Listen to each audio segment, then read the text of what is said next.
Good evening and welcome to the Irish Art Show broadcast from the Scientology Community Centre. Tonight we are going full-on traditional Irish with the fabulous Beeswing.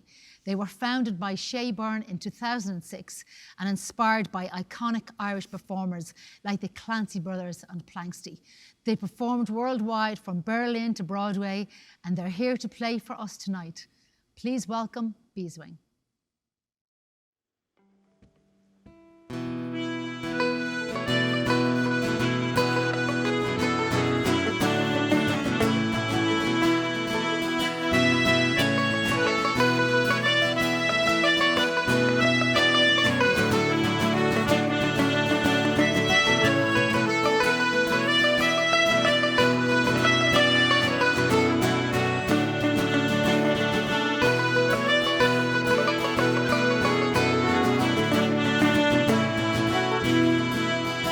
We sailed away from Derry Quay on the 23rd of May. We were boarded by passengers bound for America.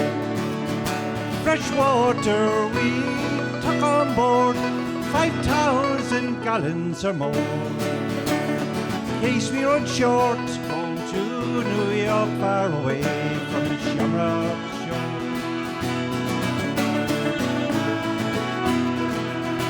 So fare thee well, sweet Liza dear, and likewise to Derry town.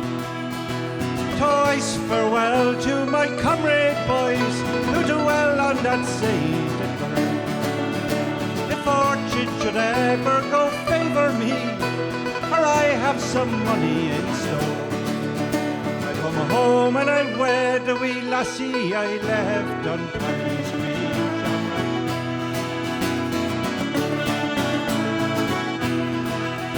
We sailed 3 days, we were all seasick, not a man on board was free. We were all condemned to a bucker's low, with no one to care for me. No father kind or mother dear, to hold up me head it was so. Made me think twice of the lassie I left on Paddy's Green.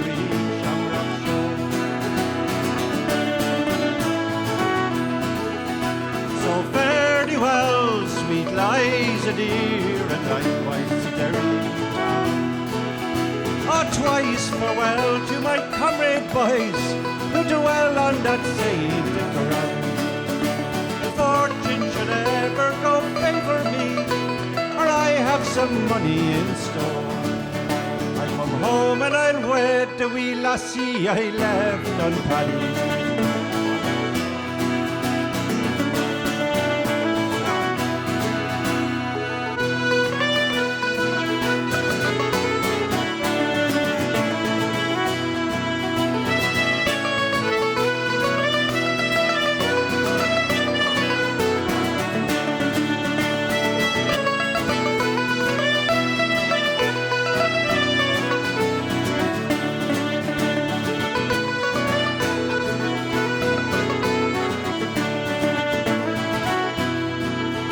We sailed 3 weeks to the other side in 23 days.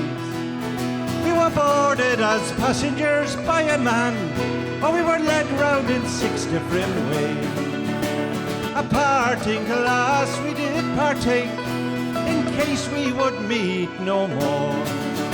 And we drank a health to Ireland and to Paddy's Green Shamrock shore.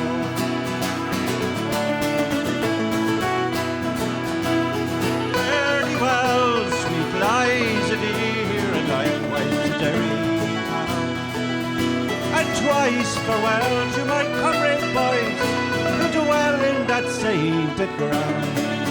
If fortune should ever go favour me, or I have some money in store, I'll come home and I'll wed the wee lassie I left in Paddy's Green Shamrock.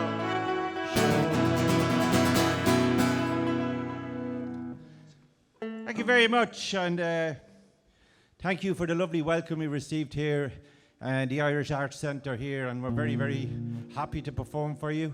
and honoured to perform for you. So that first song was about emigration from the port of Derry, and the next song has a connection to Derry as well, because it's during COVID he passed away, John Hume, who won the Nobel Peace Prize, and I wrote this song about him, about the fantastic achievements that he made. And I was very lucky enough to get an email from his son telling me he loved the lyrics of the song. So it's a song simply called A Tribute to John Hume.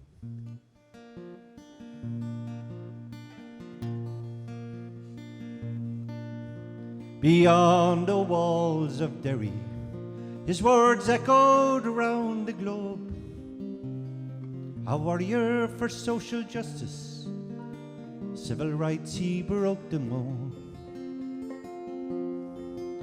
The vision is in our hearts, he said. It's not in the land we roam. A gentle giant of Derry was our hero, John Hume. Agreement will be needed was his war cry from the heart. In Belfast on Good Friday, slow learners made a start. For to work his simple template that would change the landscape soon. We thank you for the lives you've saved. For peace we thank John Hume. And in the seedy halls of Whitehall, he took on the rule of law, interment and harassment. He called it as he saw.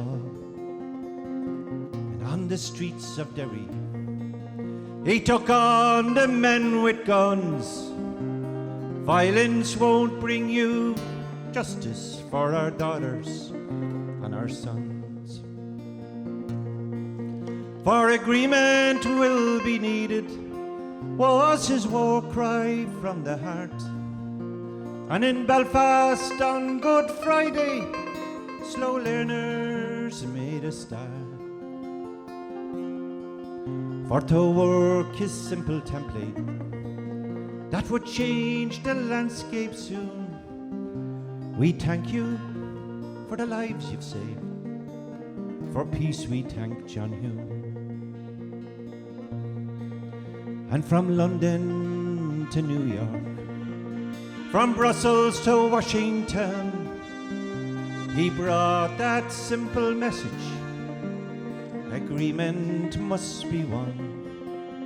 And when all around was chaos, his stubborn voice was loud, consistent and with courage. He stood tall against the crowd. For agreement will be needed was his war cry from the heart. In Belfast on Good Friday, slow learners made a start. For to work his simple template that would change the landscape soon.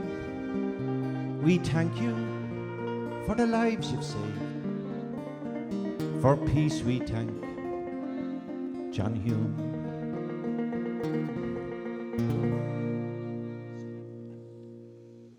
So I'm going to introduce now the band.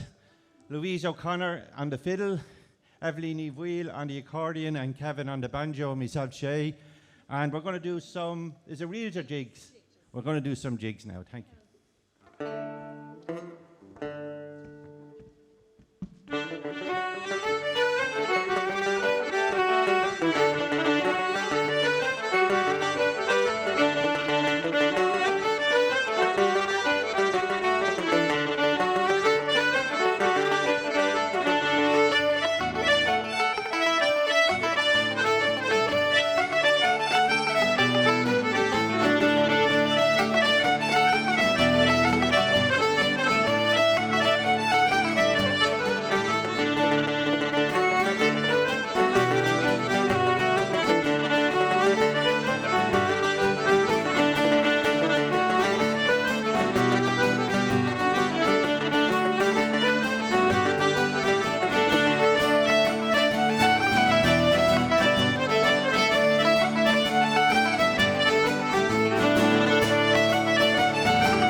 very much. Thank you.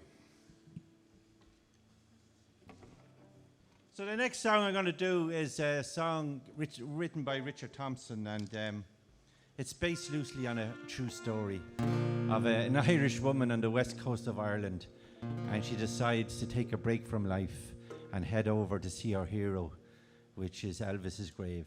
And she leaves on a plane. It's a song called Galway to Graceland.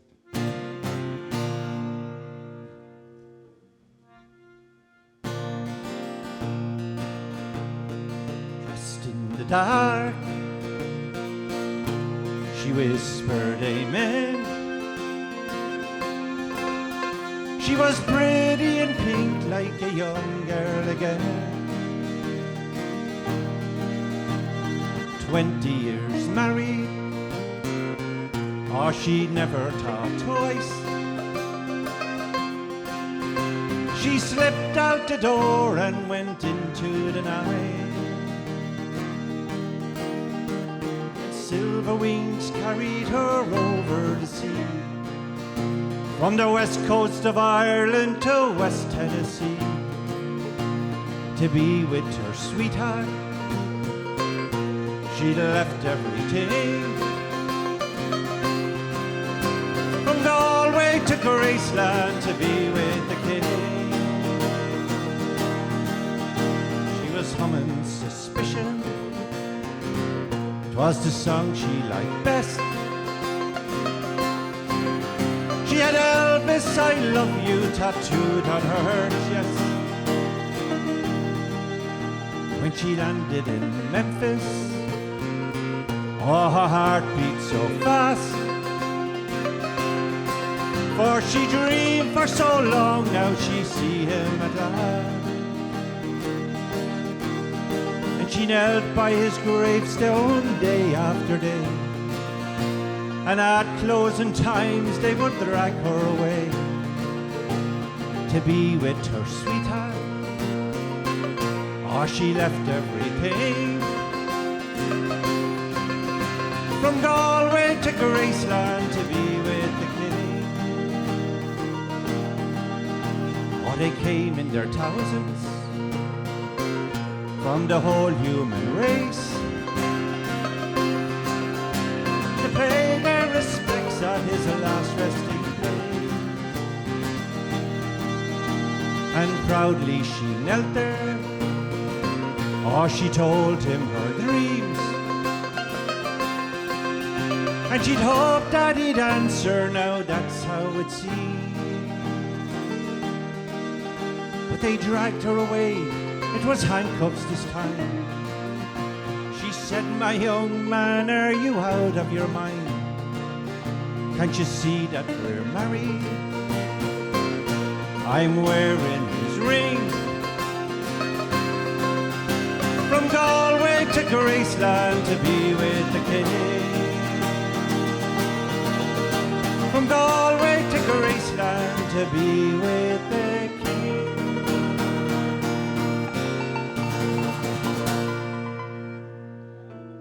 Thank you very much, thank you. So we're going to do jigs now, is it?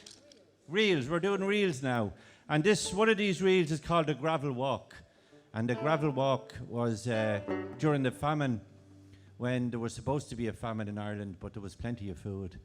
But the Westminster government couldn't give the heart to give the people money for nothing, so they made them walk, building these little roads around the west coast of Ireland, and they were called the gravel walk. So this is our gravel walk tunes.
So we're going to finish up there with this this last song, and it's a song called John of Dreams, and it's an analogy. John of Dreams is your dreams. It's the boatman that takes you down the river of life and into the ocean of eternities.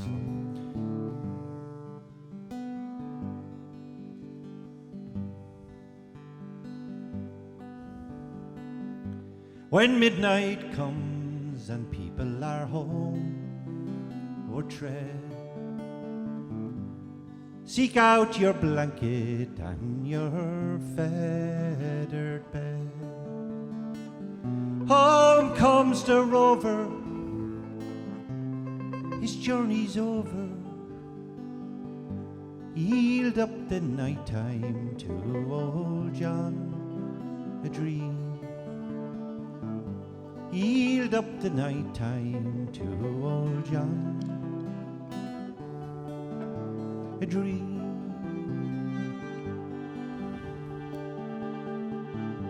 Across the hills the sun has gone astray. Tomorrow's cares are many dreams away. The stars are flying, your candle's dying. Yield up the night time to old John a dream. Yield up the night time to old John of dream. Both man and master in the night are one, and all things are equal when the day is done. The prince, the pauper, the slave, the free man, all find their comfort in old John a dream. All find their comfort in old John a dream.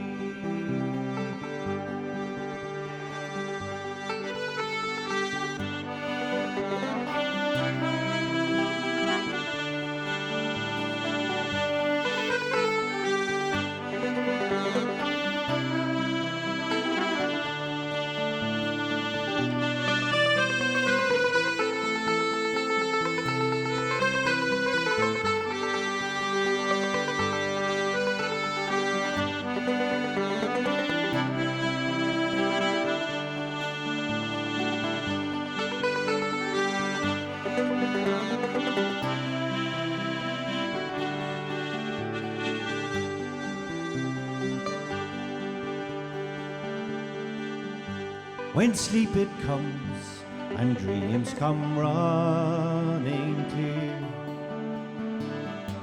the hawks of morning cannot reach you there.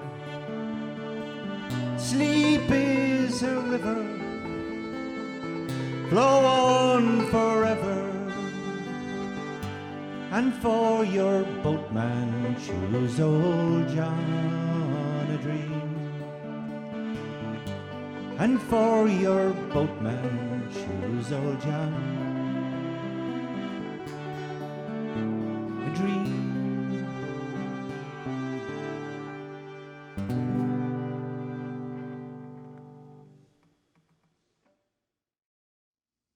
Wow, everybody, what a fantastic performance there. I'm sure, like me, you had a fantastic time watching it. I loved John of Dreams. It was the last song there. I really liked it. We'll have to talk a little bit about that. And of course, Louise on that dancing. Oh my God, she is absolutely fantastic, like they all are. Looking forward to interviewing you guys. You're very welcome to the Irish Art Show. Thank you very much. Thank you for coming along. Thank you. We're honoured. I think we should start off with the name, the Beeswing name. Yeah, was that you, Shay? Was that's it? me. Yeah, Yes. I heard that song back around 2000, and I got addicted to it. Some people get addicted to a song. I just loved that song, and then it took me a while to learn it because it's a very unusual song to learn, and I just stuck with it. It was just convenient to call it that, like, you know. But yeah. It's an unusual name, isn't it? Yeah, it is. It was the song was written by Richard Thompson, and it's a bit of a love song. It's about 1969, loosely based on his own life, and there's a lovely line in it. You know, so long as there's no price on love, I'll stay. You wouldn't want me any other way. It's nice. Yeah, it's nice, and I like I don't think we've actually discussed it. We haven't, because musical influences the band. Yeah, I suppose I grew up in Dublin City, and I was mostly interested in traditional Irish music. And at that time, the Fury Brothers, the Clancy Brothers, Makem and Clancy, Christy Moore, Planxty, all those type of groups. That was my music. I wasn't really interested in anything else, and I just loved that type of music, you know, and the storytelling that's in it as well. And what about yourself, Louise? My influences? Yes, your influences. Yeah, so my influences growing up were in playing the music from the music of East Clare mostly. So Martin Hayes was one of my favourite fiddle players, and I used to get lessons from Vincent Griffin, a famous fiddle player from East Clare. So I love that slow, steady style of fiddle playing. So yeah, that's mainly what influenced me. Yeah. And when did you start the band, Shay? You founded the band, wasn't it? Yeah, I started. We were playing in pubs and different venues, and then people that began asking us to do birthday parties and not so much weddings, but after weddings and birthdays and all that type of stuff. So it sort of it developed from there, really, you know. And then we got done a lot of charity work as well. It was a hobby basically, with benefits. That's the way we looked at it. You know, it was good. It was we ended up in some fantastic venues. Then, you know, myself and Eibhlin and Eibhlin probably would have been the start-up, and then other people came and went, you know. So there's a big group of people around the band, and if we need it, we can add on to it. And, you know, if we have a small gig, we can have a small gig. And is music, is the Irish dancing part of all of the shows? The Irish dancing really came in. What happened was we were playing in O'Donoghue's in Merrion Row, and there was a director of a festival in Germany seeing us playing, and he asked us to put on a show for the festival in Berlin, and we decided to have a dancer and fiddle player with it. And Louise wasn't available at the time. Cuiva Mulligan done it for us, but it just became part of the gig, because he wanted to try and get the energy of a session onto the stage, and that sort of impromptu dancing in the middle of a tune, and it really worked very well for us. So we do keep it up. We don't have it all the time, but we do keep it up when we can. Yeah. It's kind of what was happening, you know, before I suppose we had TV. It was the thing, wasn't it? To be dancing, and it's an incredible that it's always going to be recreated. It's always going to be part of our Irish heritage. And I see that actually you do. Is it your involvement with Céilí dancing? Yes, that's right. So as I dance sean-nós and also run Céilís, and I'm lucky enough to have the guys play for Céilís for me. So for me, that's like just marrying the music and the dance so well. And, you know, the purpose, I think, of the music and the dance is to bring people together and make community, and the Céilís really do that. And it, I think it gives context to music as well when you can get people up and moving to it. You know, yes. I think it gets the best out of it. Yeah. Where do you think, like, say, when they're competing, the Irish dancers, they are very strict on how they don't move their arms, and what's the difference, or is there a difference? Yeah, so, well, the type of dance I do is sean-nós dance. It's old style dance, so it's more improvised, and it's more you're having a conversation with the musician. It's a two-way street, and for me it's quite organic to have that in the middle of a session in a pub, or, you know, even at a gig. And I think that the sean-nós and the live trad music goes really well together. Yeah. So are you dancing? Are you watching what they're playing, and then you do, like, is that what you're doing? You're mimicking them, are you? Yeah, exactly. Okay. I'm responding to what they're playing, like, in the moment. So it's not You'd have ideas what you're going to do, but it would be mostly improvised. Yeah. And are you restricted in movement? I mean, there are your basic steps, but there's a lot of scope for your own stamp on it and your own interpretation as well. It's just wonderful. So you've obviously been doing this as a child. I have, yeah. I grew up step dancing and set dancing as well, social dancing. So since I could walk, my mother had us dancing sets in the kitchen and in County Clare. So it was. I'm from farming community, and that was how people made their own fun in the house. They had dances and played music. So. Wasn't there such a thing of dancing at the crossroads? Yeah. I don't know why that was, but there was. I heard about that. Yeah. It's just a lovely social thing. Like for me, that's what the dance is for like creating community and allowing people to get together. It's amazing. So. And were you always playing? Yeah, I got a birthday present when I was 21 of a guitar from my mother, and then I started playing then. And basically, I taught myself in pubs, just playing with different people, and then that's really how it happened. Yeah, that was I didn't get any lessons. I got about 3 lessons, and then I just done my own thing. But sitting in with people, singing folk songs like as you did in them days, and that's just how it developed, and so that's just how it. I taught myself as I went along. The other 3 are very, very good at reading music. I wouldn't be any good at reading music. I play by ear. Yeah. Sometimes that's handier as well, isn't it? Yeah. My dad played the piano. He played by ear as well. He was a great pianist. And I know that you've travelled as well with your act. We were lucky to get gigs, yeah. And in fairness to Eibhlin, got most of the gigs. We got a gig in Las Vegas in McMullen's, and we played in the Mean Fiddler in New York, and. As I said, we were in Berlin, and Louise now, in fairness, in the last few years, we got fantastic venues. We played in Kilmainham, and we played in the Richmond Barracks. We played in the Mansion House. So we've had some great London, Camden Centre in London for St Patrick's Day, which was unbelievable.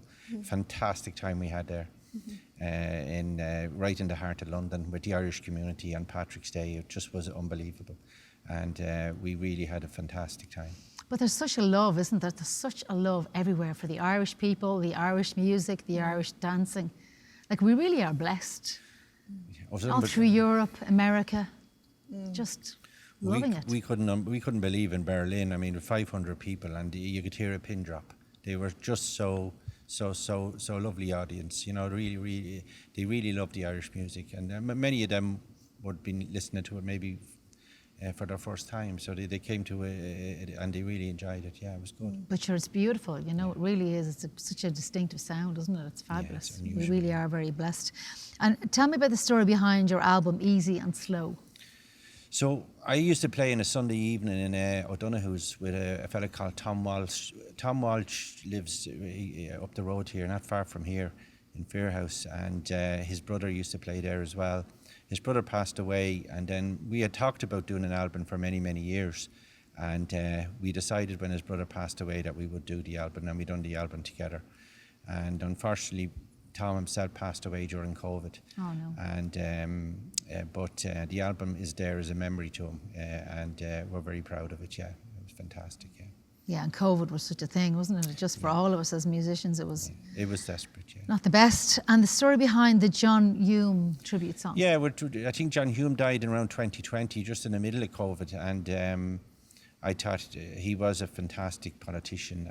He was one of those politicians that come in a lifetime that brought peace to Ireland, and I just wrote a song because I had plenty of time.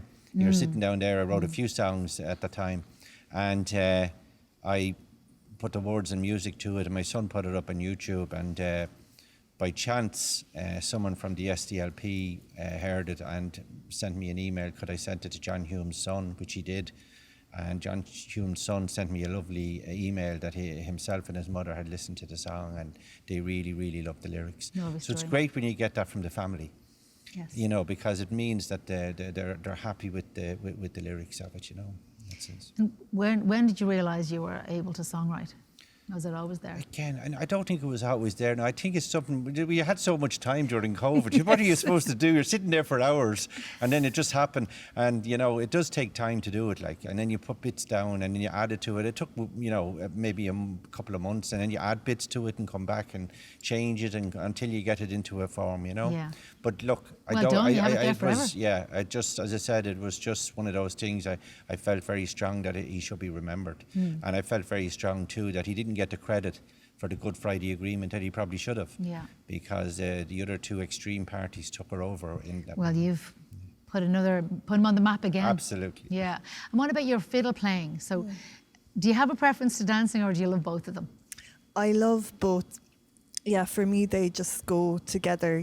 One of my missions in life is to bring those two things together, and to bring more dancers into sessions to improvise dance. I teach sean-nós dance and I teach set dancing, so we go into a pub and we'll dance a set with 4 people or 8 people, and it just transforms the energy of the place, I think. And I love both. I love to be in a session playing, and then it might rise, rise and rise, like the energy, and then I have to dance, so I love to have a mix of the two. Yeah. Is it possible to play fiddle and do it? No, I know this is just putting it out there. Maybe this could be a new thing. Is it possible for you to do both? Yeah, I would you believe I was asked to do that last week for a gig? It's just what I thought came into my head. For Halloween, and I had to dress up and I was playing and dancing at the same time. But maybe it's a thing, because I kind of like the idea of both. I just could see that being so different. Yeah. There's a part of the Quebec style, which is there's some stepping as they're playing. It's often sitting down where they have a board and they're stepping as they're playing. But no, I like to stand up and dance and play at the same time. Why not? And how long do you think it would take for, like me, a beginner in sean-nós, right? How long would it take me to learn a couple of steps? To play and to dance and well, play no, at not to do the time, fiddle right? now, no, but to actually Just look to a little bit steps. authentic. Oh, not long at all. I think it's a very accessible kind of dance. That's why I really like it. I have all ages coming to the classes, and it's I think in a couple of hours you can pick up the basic steps. There's the basic Connemara step, which is I think is really accessible, and I love to teach a dance that people can get quickly, and they don't feel like they need to train, for a long time for it. So, I think people are dying to be involved in the music. Like they hear music like that, and they're dying to have a few steps. I think you're right. When you hear that music, you do want to dance, but you don't want to be doing disco dancing to it, You want to be able to do so. The legs are going. Especially when you're Irish, It's not a good look with the Irish music. But it is. It's absolutely wonderful, and you're absolutely fantastic. The whole act, I loved every moment of it. Loved every moment. I would like to get into maybe hopes and plans for the future for both of you. Or all of you? Yeah, the whole lot of us. I think. Well, I personally, I'd love to do more festivals, particularly in Europe or throughout the world. So that's where I would like to do maybe 4 or 5 of them a year, or maybe that's I really enjoy them. That aspect of it, we're easy going. We're not ambitious. Well, I'm not ambitious. If it comes along, it comes along. That type of thing, But we have got some great invitations in the past, and I'm sure we will, just like we did today. Yes. And we're so thrilled and so thankful for the professional way you've done everything. It was really enjoyed it. And that's what we want. We want things like that. We want shows like that. And I'd like to write a few more songs. Maybe do another album, maybe of original work. Yeah, but that may be a little.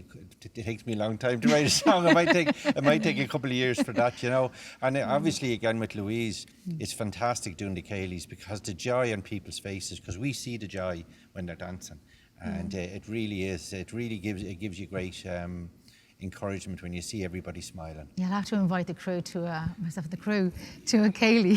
See how bad we are to our dancing. It's absolutely, we definitely will. And what about yourself, Louise? What would you like to see happening for you? Yeah, I left my job a couple of years ago to commit completely to dance and to see what happens. So it has brought me around the world, and I just want to continue that. And as Shay said, like the joy that social dancing and the music brings to people is just incredible. Like, so, and the way it, just the way it brings people together on a night, and everyone's like friends at the end, and it's all ages and nationalities. I just love the way it brings people together. So I just want to continue to travel, and to I'm going to the States tomorrow. So I want to, eventually be able to bring our Kaylee project over, and just bring it to different parts of the world, and also.